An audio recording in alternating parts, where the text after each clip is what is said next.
Hello everybody, welcome to 10 Count. I'm Steve Fall, and I'm here with the reigning and defending NWA Women's Champion, Kamille. How are you doing today? I'm doing good. It's the last day, so, I'm seeing the light, and, yeah. So everything's good. It's been exciting. It's an exciting weekend. Now, you've been champion for it feels like years now. Forever, yeah, I don't know. All I know is it's over 600 days. Like I said, when I get to 700, then I'll go over 700 days. But in between, I can't keep track of. But in reality, though, what is next? Because you keep defeating everybody. Like, who is left on the marquee that needs to fight you?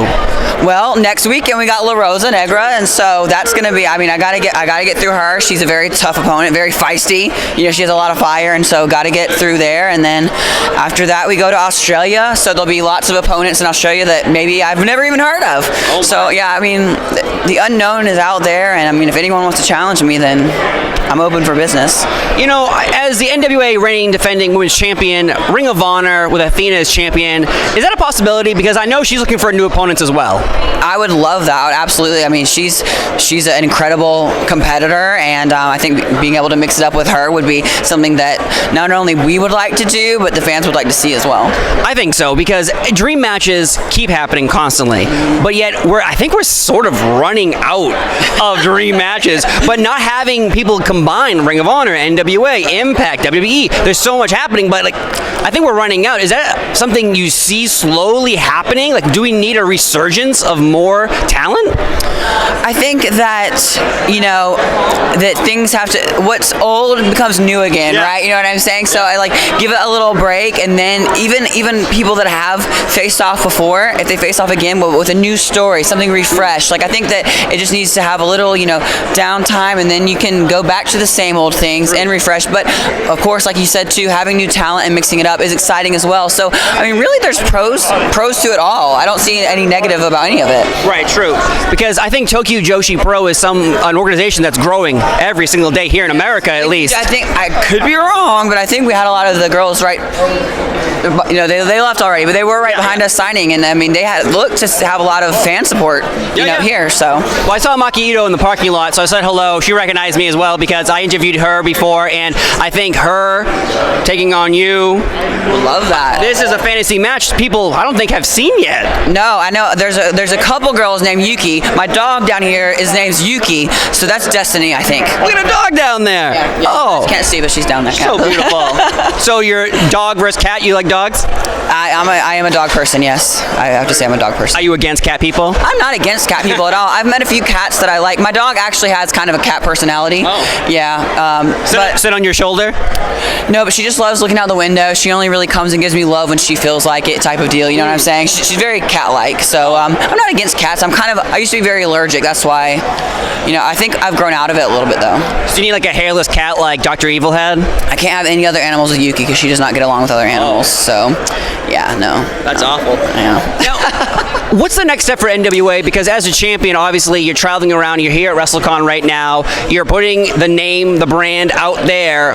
What can elevate NWA to the next level? Because they're already doing such great business. Right. Traveling around, pay-per-views, adding more live events back in January. Yes. Is that what we need? Instead of 8 weeks of tapings, we need maybe live tape. Yeah, you said it. I think the fact that we are going to new places, getting it more out there, and not having the taping schedule, because everyone knows in wrestling, things happen and things change, and if you have the 8 weeks already kind of canned, it's hard to move directions, right? And so being able to have these more live events, the direction can change at any moment. We can, like I said in the last comment, refresh things and keep things fresh. So I think it's a good thing that we're traveling a lot more. Right. Because injuries can happen on the road too. Say you sat down for a weekend and taped 8 weeks of shows. Well, what if you go somewhere else and then you break your leg, your arm? God forbid we don't have that happen. But what if that happens and then suddenly you've been booking this championship match and we get to the event, it's like, oh, whoops, we can't do that. Exactly. Everyone knows in wrestling, cards subject to change. So that's a known thing.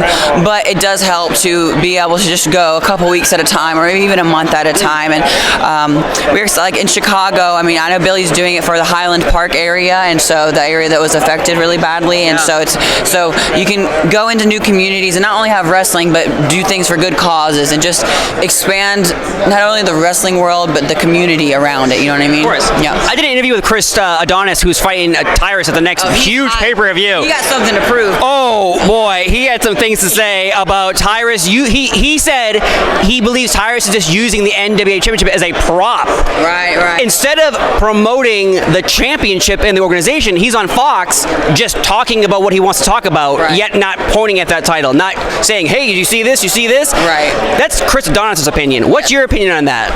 My opinion on that is I like to play devil's advocate and see both sides of things, right? And so I think Tyrus has been a great champ as far as, I mean, he is getting that belt on TV with, however, I'm not good with numbers, but I think it's one of the most top-watched cable programs there is.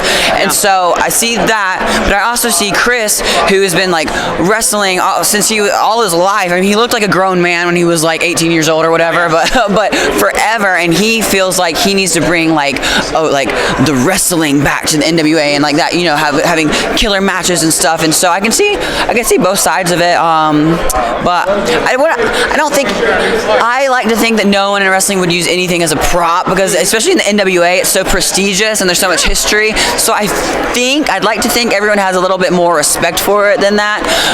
But I can see why Chris would think that, because it always is just kind of like sitting there on his shoulder. But he's on Fox News. He has to talk about Fox News type stuff, so he can't just sit there and talk about wrestling all day. Right. So. It's like, exactly, when you get an email, hey, want to be on the show, they're not like, hey, want to be on the show and talk about your championship. They're all, we want you to talk about your policies on politics or your views on life, not, hey, want to promote this event. And I get that. Yes. I get it. Like, I interview professional wrestlers. I talk to them about the events. We're promoting your events. Right. They're not looking to do that. Right. So Chris having that opinion of the championship, that's his opinion. Yes. But it's still, hey, what's that? Someone might look it up. Yeah. And that's an extra eyeball on NWA. Exactly. So I know we always talk about it, and I'll bring it up one more time. All women's pay-per-views, women's wrestling is on the rise. Yes. It's seriously, like, it's hotter than ever. Yeah. Can we see that again? I think that we'll see it again. I think we'll see it again possibly this year. I mean, don't write that down. Write it down. It's a headline. Don't write it down because don't write it down. I don't, because I don't.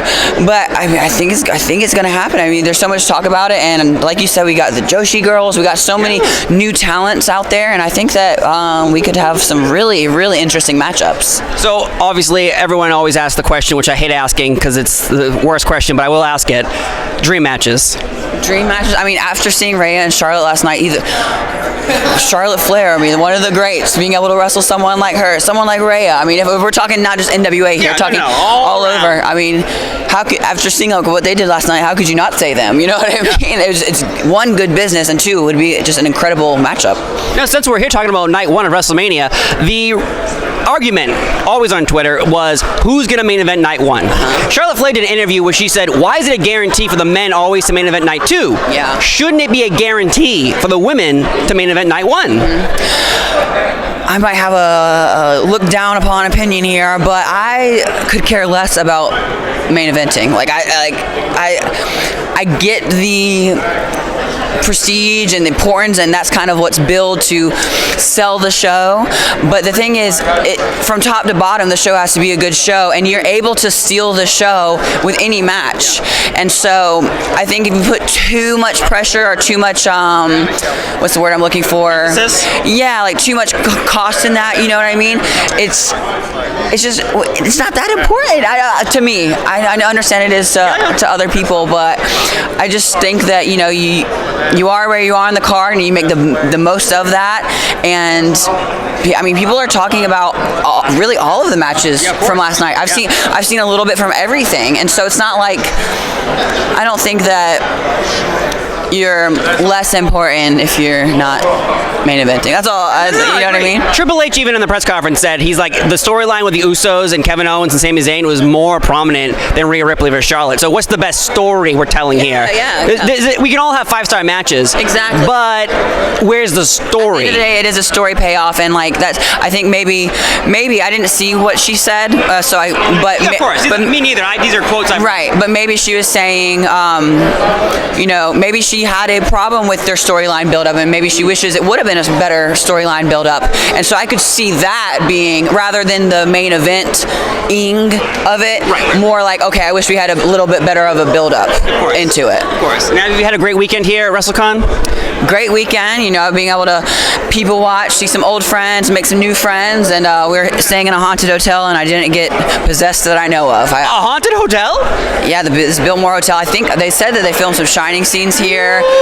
This is the last. This is the last place that the Dahlia was seen. Apparently, we did get a phone call though. Me and my friend staying with me. She answered it. Right, it was the hotel phone. She answered it, and there was only breathing on the other end. But I was like, someone has to be messing with us. Like that cannot be paranormal.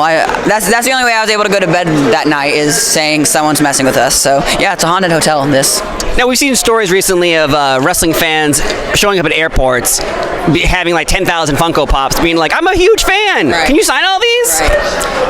How do you feel about that? Because to me, that's not what this is all about. That to me, again, I always bring it up, wrestling, business, capital letters business. Yeah. Because you're here, you're having autographs. And I saw it on Twitter where people were trying to get you to take, pictures or autographs, and you weren't made up, you said, you weren't put together.